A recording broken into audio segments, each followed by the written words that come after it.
15ാം കേരള നിയമസഭയുടെ 14ാം സമ്മേളനം ഇന്നു മുതൽ വി.എസ്. അച്യുതാനന്ദൻ അടക്കമുള്ള മുൻ സാമാജികർക്ക് അനുശോചനം അർപ്പിച്ച് നിയമസഭ ഇന്ന് പിരിയും. പോലീസ് അതിക്രമങ്ങൾ ഉൾപ്പെടെയുള്ള വിഷയങ്ങൾ നാളെ മുതൽ സഭയിൽ ചർച്ചയാക്കാനാണ് പ്രതിപക്ഷത്തിന്റെ തീരുമാനം. ലൈംഗിക ആരോപണ വിഷയത്തിൽ പ്രതിക്കൂട്ടിലുള്ള രാഹുൽ മാങ്കൂട്ടത്തിൽ എം.എൽ.എ. സഭയിൽ എത്തുമോ എന്നതിൽ ഇപ്പോഴും വ്യക്തതയില്ല. അമൽ തേനമ്പറമ്പിൽ വിവരങ്ങളുമായി ചേരുന്നുണ്ട്. അമൽ, ഗുഡ് മോർണിംഗ്. രാഹുൽ മാങ്കൂട്ടത്തിൽ സഭയിലേക്ക് എത്തുമോ എന്നതാണ് എല്ലാവരും ഉറ്റുനോക്കുന്ന ഒരു കാര്യം. സഭയിലേക്ക് എത്താനുള്ള സാധ്യതയുണ്ടോ? അങ്ങനെയെങ്കിൽ ഇരിപ്പിടവുമായി ബന്ധപ്പെട്ട കാര്യങ്ങൾ, മുന്നോട്ടുള്ള കാര്യങ്ങൾ, അതിലൊക്കെയും ഒരു ചോദ്യങ്ങൾ ഉയരുന്നുണ്ട്. മോദി, രാഹുൽ സഭയിലേക്ക് എത്തുമോ എന്ന കാര്യത്തിൽ ഇതുവരെയും ആർക്കും ഒന്നും ഉറപ്പിച്ചു പറയാൻ പറ്റുന്നില്ല എന്നുള്ളതാണ് യാഥാർത്ഥ്യം. പ്രതിപക്ഷത്തെ പ്രധാനപ്പെട്ട നേതാക്കളോടക്കം സംസാരിക്കുമ്പോൾ രാഹുൽ എത്തുന്ന കാര്യത്തിൽ ഇതുവരെയും അവർക്ക് ഒരു വ്യക്തത നൽകാൻ കഴിയുന്നില്ല. രാഹുൽ നേതൃത്വവുമായി ബന്ധപ്പെട്ട് സംസാരിച്ചിരുന്നു എന്നാണ് മനസ്സിലാക്കുന്നത്. അപ്പോൾ രാഹുലിന് എത്തണമെങ്കിൽ എത്താം, കാരണം പാർലമെന്ററി പാർട്ടിയുടെ ഭാഗമല്ല എന്നുള്ള തരത്തിലുള്ള നിലപാട് പല നേതാക്കളും അറിയിച്ചിട്ടുണ്ട്. രാഹുൽ വിട്ടുനിന്നിട്ടുണ്ട് എങ്കിൽ അത് പിന്നീട് രാഹുലിന് ഒരു സമീപകാലത്തൊന്നും രാഷ്ട്രീയത്തിലേക്ക് വന്നിറങ്ങാൻ പറ്റാത്ത, അല്ലെങ്കിൽ പൊതുസമൂഹത്തിലേക്ക് വന്നിറങ്ങാൻ പറ്റാത്ത ഒരു സാഹചര്യം ഉണ്ടാക്കും. വന്നിറങ്ങാൻ പറ്റുന്ന ഏറ്റവും നല്ല സ്ഥലം സഭയാണ്. കാര്യമായ പ്രതിഷേധങ്ങൾ ഉണ്ടാകില്ല, സഭയുടെ ഒരു സംരക്ഷണം ഉണ്ടാകും എന്നുള്ള തരത്തിലുള്ള നിലപാടെടുക്കുന്ന ഒരു കൂട്ടം നേതാക്കൾ ഇപ്പോഴുമുണ്ട്. പക്ഷേ രാഹുൽ വന്നിട്ടുണ്ട് എങ്കിൽ പ്രതിപക്ഷം ഉന്നയിക്കാൻ പോകുന്ന, പ്രതിപക്ഷം കരുതി വെച്ചിരിക്കുന്ന പല ആയുധങ്ങളുമുണ്ട്. ആ ആയുധങ്ങളെല്ലാം മുനിയൊടിഞ്ഞു പോകുന്ന അവസ്ഥയാകും എന്നുള്ളതാണ് മറുവിഭാഗം പറയുന്ന കാര്യം. ആ കാര്യത്തിൽ പ്രതിപക്ഷത്ത് തന്നെ രണ്ട് നിലപാടുണ്ട്. എന്തായാലും രാഹുൽ വരുമോ എന്ന കാര്യത്തിൽ അധികം വൈകാതെ ഒരു വ്യക്തത ഉണ്ടാകുമെന്നാണ് മനസ്സിലാക്കാൻ കഴിയുന്നത്. നിലവിൽ രാഹുൽ പത്തനംതിട്ടയിൽ തന്നെ ഉണ്ട് എന്നുള്ളതാണ് ഇപ്പോൾ മനസ്സിലാക്കുന്നത്. പക്ഷേ ഇനിയും സമയമുണ്ട്. 9 മണിയാകുമ്പോഴാണ് സഭ ചേരുന്നത്. മാത്രമല്ല, ഇന്നിപ്പോൾ സഭയുടെ നടപടിക്രമം എന്ന് പറയുന്നത് വി.എസ്. അച്യുതാനന്ദൻ, അതോടൊപ്പം തന്നെ പി തങ്കച്ചൻ, വാഴൂർ സോമൻ അടക്കമുള്ള മുൻ എം.എൽ.എമാരുണ്ട്. അവർക്ക് അനുശോചനം അർപ്പിച്ച്, സാമാജികർക്ക് അനുശോചനം അർപ്പിച്ച് പിരിയുക എന്നത് മാത്രമാണ് ഇന്നത്തെ നടപടിക്രമം. നാളെ മുതലാകും സജീവ ചർച്ചയിലേക്ക് സഭാ നടപടികൾ കടക്കുക. അതിനാൽ തന്നെ ഇന്ന് രാഹുൽ വരുമോ എന്നുള്ള കാര്യം കണ്ടറിയേണ്ടിയിരിക്കുന്നു.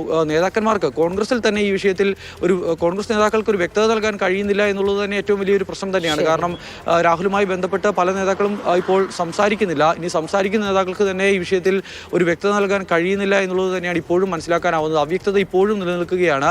അതിനാൽ തന്നെ രാഹുൽ വന്നാൽ എന്ത് സംഭവിക്കും, വന്നില്ലെങ്കിൽ എന്താകും സഭയിൽ നടക്കുക എന്നുള്ള ഒരു ചർച്ച ഭരണപക്ഷത്തും പ്രതിപക്ഷത്തും പൊതുസമൂഹത്തിലും എല്ലാം സജീവമായി തന്നെ നിലനിൽക്കുകയാണ്. ആ ഒരു ആകാംക്ഷ എല്ലാവർക്കും ഉണ്ട്, രാഹുൽ വരുമോ എന്നുള്ള കാര്യത്തിൽ. എന്തായാലും വരാം. ഇപ്പോൾ രാഹുൽ മാങ്കൂട്ടത്തിന്റെ അടൂരിലെ വീട്ടിൽ നിന്ന് കണ്ണൻ നായരും നമുക്കൊപ്പം വിവരങ്ങളുമായി ചേരുന്നു. Kannan, good morning. ഈ അടൂരിലെ വീട്ടിൽ തന്നെയാണോ ഇപ്പോഴും രാഹുൽ മാങ്കൂട്ടത്തിലുള്ളത്? ഇന്ന് സഭയുടെ തുടക്ക ദിവസമാണ്. അനുശോചനം അർപ്പിച്ച് പിരിയൽ മാത്രമാണ് ഇന്നുള്ളത്. നാളെ മുതലാണ് സജീവ ചർച്ചകളിലേക്ക് സഭ കടക്കുക. അതുകൊണ്ട് തന്നെ ഇന്ന് സഭയിലെത്താനുള്ളൊരു സാധ്യത ഉണ്ടോ? ഇന്ന് സഭയിലെത്താനുള്ള സാധ്യതയെക്കുറിച്ചൊരു വ്യക്തത ഇതുവരെ വന്നിട്ടില്ല. രാഹുലിന്റെ അടൂരിലെ വീടാണ് നമ്മളിപ്പോൾ കാണുന്നത്. ഇന്ന് ഈ വീട്ടിൽ ആരും തന്നെ ഉള്ളതായി നമുക്ക് പരിശോധനയിൽ മനസ്സിലാക്കുവാൻ സാധിക്കുന്നില്ല. ഫോണിൽ ബന്ധപ്പെടാൻ ശ്രമിച്ചിരുന്നു, ഫോൺ കട്ട് ചെയ്യുകയാണ്. ഈ വീട്ടിൽ സാധാരണ രാവിലെ എത്തുന്ന സമയത്ത് ഇവിടെ അമ്മ ഉണ്ടെങ്കിൽ അമ്മ സ്വാഭാവികമായും കഥവ് തുറന്ന് കാര്യങ്ങൾ സംസാരിക്കുന്നതാണ്. രാഹുലിന്റെ നേരത്തെ എം.എൽ.എ. ബോർഡ് പതിച്ച കാറടക്കം 2 കാറുകൾ ഇവിടെ ഉണ്ട്. പക്ഷേ രാവിലെ രാഹുൽ പുറത്തേക്ക് പോയി എന്നുള്ളതാണ് നമുക്ക് മനസ്സിലാക്കുവാൻ സാധിക്കുന്നത്. പക്ഷേ അത് സഭയിലേക്ക് എത്താൻ വേണ്ടിയാണോ മറ്റേതെങ്കിലും കാര്യങ്ങൾക്ക് വേണ്ടിയാണോ എന്നുള്ള കാര്യത്തിൽ ഒരു വ്യക്തതയില്ല. നിലവിൽ വീട്ടിൽ ആരും ഇല്ല എന്നുള്ള ഒരു അവസ്ഥയാണ് കാണുന്നത്. വീട് തുറന്ന് ഇട്ടിട്ടില്ല.